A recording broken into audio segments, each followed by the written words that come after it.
Guys, and today we're fixing a car in the rain. This is a 2004 Chrysler Sebring with a 3.0. We're going to be changing the alternator. Let's check it out. Okay guys, and the first thing we're going to do is go ahead and disconnect your negative battery terminal so your battery's not hooked up. Then we're going to loosen our alternator belt. So here's our alternator, there's the belt. How you're going to do that is first we've got to remove this dust guard. It's got, you can see the bolt holes right there.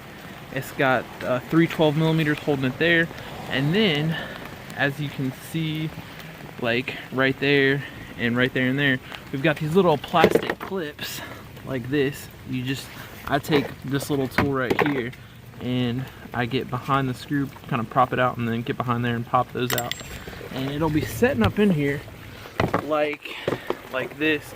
So just take all those out. Then you'll be looking at this right here, and you've got, I believe it's a 12mm nut sitting right there. That's your tensioner, and then that is the adjuster nut.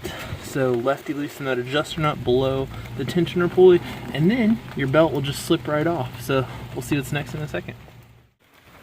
Okay guys, and our next set of steps is going to be remove the 12mm bolt right here, remove your positive connector. It's got a 13mm, and there's the stud for it right there.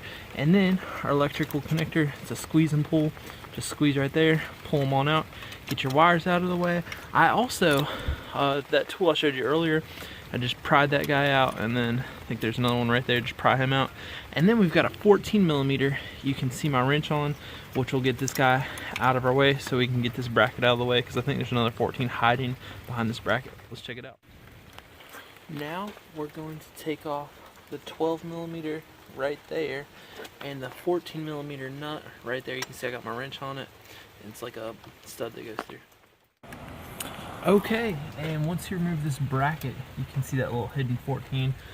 They're both sitting right here at the end of my fingers.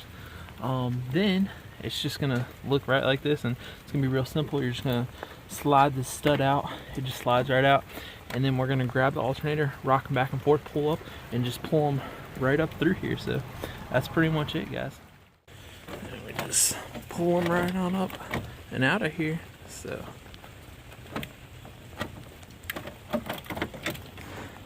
there we go.